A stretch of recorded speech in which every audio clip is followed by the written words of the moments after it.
Kita kembali di segmen dialog. Seperti yang saya sampaikan tadi, kita akan bergabung dan sudah tersambung dengan pakar hukum Profesor Muzakir. Selamat sore, Assalamualaikum Pak Muzakir. Waalaikumsalam warahmatullahi wabarakatuh. Selamat sore. Ya, Pak Muzakir, Anda melihat kasus ini seperti apa, Pak? Ya, menurut saya dalam situasi kondisi yang sekarang ini seharusnya pejabat pada level manapun, itu entah anggota dewan atau apapun dia, kata-kata atau pernyataan atau simbol atau dan sejenisnya itu tidak selayaknya untuk disampaikan kepada publik atau dilakukan yang seperti itulah. Hal-hal yang bersifat bau etnisitas seperti itu. Karena saya masih ingat pada saat itu bahwa di antara yang lain, mungkin negara lain dan sebagainya, mungkin sesuatu hal yang dianggap sesuatu yang mungkin agak sedikit biasa.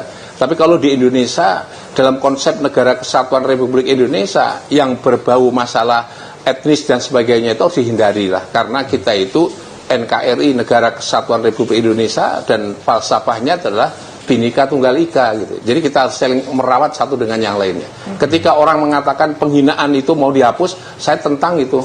Saya sebagai anak bangsa nggak boleh itu penghinaan dihapus. Jangan-jangan nanti penghinaan itu terkait dengan masalah etnis, menghina kelompok etnis. Menurut saya juga nggak boleh itu.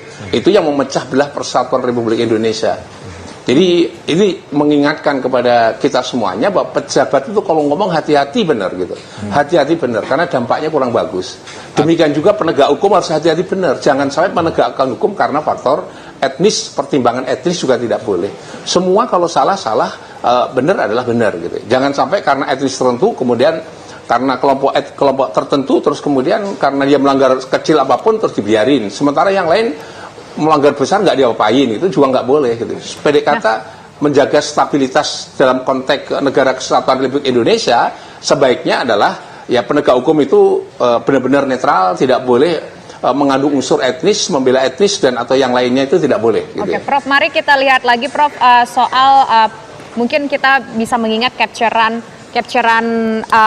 katakanlah dari media sosial Pak Ambrosius ini terhadap apa yang ia posting, ada sebuah kalimat, ada sebuah foto dan juga ada sebuah katakanlah makhluk hidup tertentu di situ. Apakah ini unsur pidananya sudah terpenuhi untuk dibawa ke ranah pengadilan nantinya, Prof?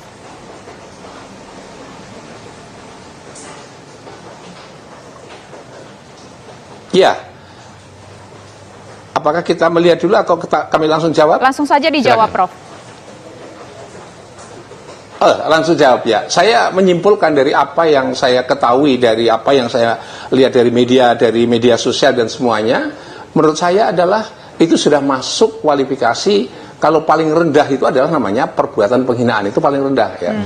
Yang itu perbuatan itu sudah melawan hukum dalam konteks hukum pidana, paling rendah itu adalah perbuatan penghinaan.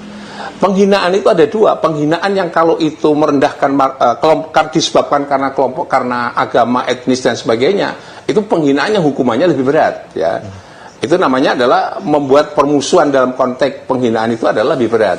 Tapi kalau itu masuk dalam ranah terkait dengan masalah merawat dalam negara kesatuan Republik Indonesia seperti yang saya kemukakan tadi, nah itu bagian daripada menghina sebuah kelompok etnis tertentu, yang itu yang menurut saya sudah masuk juga dalam undang-undang yang lain gitu. Iya, Prof Muzakir, ini Pak Ambrosius sudah mengaku bahwasannya dia tidak bermaksud untuk rasis, namun dia mengakui itu postingan di Facebook miliknya. Artinya Ambrosius itu sudah mengaku tidak merasa bahwa ini rasisme. Ini bagaimana, Prof? Boleh aja dia tidak mengaku, tapi kan bahasa publik itu kalau sudah dibawa ke ranah publik gitu, itu tidak boleh mengaku atau tidak mengaku. Kalau sebagai seorang pejabat ya, mestinya mengerti bahwa dengan mengupload seperti itu jelas mengandung pesan kepada publik, itu adalah menyamakan sesuatu yang selayaknya tidak harus disamakan. Kalau mereka itu, kalau yang bersangkutan itu mengerti hidup bernegara di Indonesia itu seperti apa. Okay. Ya. Jadi terlepas dia mengakui atau tidak mengakui maksudnya apa, tapi kalau perbuatannya seperti itu, publik menyimpulkan bahwa itu adalah sebagai perbuatan rasis, ya perbuatannya adalah rasis gitu. Termasuk kalau seandainya yang bersangkutan, gitu. Jadi nggak boleh harus. Termasuk kalau seandainya Ambrosius yang bersangkutan yang memposting tersebut merasa tidak mengetahui atau mengaku tidak mengetahui bahwa ini akan berdampak terhadap hukum? Oh, tidak menjadi masalah. Dia tidak harus diharuskan, dia harus tahu. Ya. Tidak diharuskan mereka tahu bahwa itu adalah melanggar hukum, berdampak hukum, tidak. Tapi selevel pejabat publik seperti itu, ya, pejabat publik seperti itu, nggak usah kita berapologi dengan tahu dan tidak tahu, gitu. Karena di dalam hukum itu, kalau sudah seperti itu, maka ada namanya adalah semua orang dianggap tahu tentang hukum. Itu namanya fiksi hukum.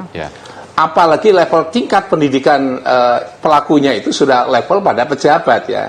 Ya, mestinya nggak usah dia berapologi seperti itu, karena di dalam hukum itu ada namanya semua orang dianggap tahu tentang hukum, namanya adalah fiksi hukum, ya. Jadi itu tidak bisa dipakai alasan untuk publik, ya. Itu tidak bisa. Pelaku narkotika aja mungkin juga ditanya, kamu ngerti nggak itu bahwa ini dilarang? Pastilah larang. Ditanya undang-undang nomor berapa, pastilah dia nggak mengerti. Tapi dengan fiksi hukum mereka harus dianggap tahu, apalagi ini seorang level yang sebut saja pejabat tinggi, gitu, ya. Ya, Prof, meskipun dari kedua belah pihak telah saling meminta maaf, apakah ini akan bisa menggugurkan hukuman? Begini, sekarang kita akan mempunyai pembelajaran publik, ya. Publik itu boleh nggak berbuat seperti itu, bahwa apakah perbuatan itu mengganggu ketertiban publik atau tidak, gitu. Jadi kalau itu hanya mungkin bagus juga diselesaikan masing minta maaf, tapi dampak publik itu bagaimana, gitu, ya. Ya, di Yogyakarta pernah terjadi. Ini saya ulangi lagi, di Yogyakarta saya pernah diberintai pendapat. Ketika Sultan sudah memaafkan kepada yang bersangkutan, itu kan urusan Sultan, bilang. Kami urusan masyarakat Jogja disinggung karena orang Jogja itu adalah bodoh-bodoh, begitu. Saya orang Jogja tidak bisa. Kami tetap akan melaporkan, gitu. Maksud saya begini, ya boleh aja misalnya Pak Bige kemudian memberi maaf, sah-sah saja. Tapi yang mewakili kelompok itu kan bukan dia saja, tapi ada orang lain yang keberatan terhadap itu. Nah, saya khawatir itu kalau pintu hukum tiba-tiba ditutup dan orang berbuat seperti itu cukup selesai begitu saja, dampaknya juga kurang bagus, gitu, ya. Kurang bagusnya itu maksud saya begini. Kurang bagusnya orang akan mengulangi, orang lain mengulangi lagi perbuatan yang sama, tadi minta maaf urusan selesai, gitu. Dengan Jadi kasus, kira-kira begitu. Kalau menurut saya, kalau menurut Prof? Ya, menurut saya itu yang paling prinsip adalah perbuatan itu harus dibawa ke ranah hukum dan oleh pengadilan harus dinyatakan dia salah. Ya. Nah, setelah itu mau dia meminta maaf dan sebagai urusan kedua, mau dihukum atau tidak itu urusan kedua. Tetapi publik memperoleh pembelajaran bahwa berbuat seperti itu salah dan dihukum sekecil atau serendah apapun. Hukum harus dinyatakan salah. Satu, yang kedua, boleh dihukum apapun, mungkin dengan percobaan sekalipun juga nggak menjadi masalah. Tetapi kalau itu damai begitu saja, berarti perbuatan yang menyangkut harkat dan martabat hak asasi manusia, dan itu bertentangan dengan filsafat Pancasila, kemanusiaan yang adil dan beradab, tidak memanusiakan manusia secara beradab, masa itu selesai begitu saja? Prinsip menurut saya adalah hukum harus ditegakkan dan yang bersangkutan dinyatakan bersalah. Ancaman hukumannya, yang kedua adalah sanksinya itu urusan berikutnya, termasuk sanksi administratif. Ancaman hukumannya kalau dengan kasus ini katakanlah perbuatan tidak menyenangkan, ini kasus sudah sampai ke Barreskrim untuk ditindaklanjuti, ancaman hukumannya berapa lama, Prof? Ya, ancaman hukuman tergantung tadi seperti disebutkan tadi bahwa ini mau dibawa ranah ke apa, gitu. Apakah ranah karena masalah etnis atau masalah rasis atau yang lain. Rasis nanti undang-undangnya sendiri. Yang kedua adalah kalau itu penghinaan juga undang-undang sendiri, gitu, ya. Saya kira yang penting bukan itunya kalau saya melihat itu. Yang paling penting adalah tindakan yang berbau rasis. Ini adalah melanggar hukum, bertentangan dengan hukum, bertentangan dengan filsafat bernegara Pancasila, bertentangan dengan kemanusiaan yang adil dan beradab, dan oleh karenanya dinyatakan bersalah oleh bawa ke pengadilan supaya pengadilan menilai bahwa itu adalah bersalah. Selebihnya itu urusan hukuman, itu urusan berikutnya, ya. Tergantung kalau misalnya itu sudah cukup dengan pembelajaran dengan hukuman percobaan, ya sudah selesai. Kalau saya berpendapat bahwa ini pejabat publik atau bukan.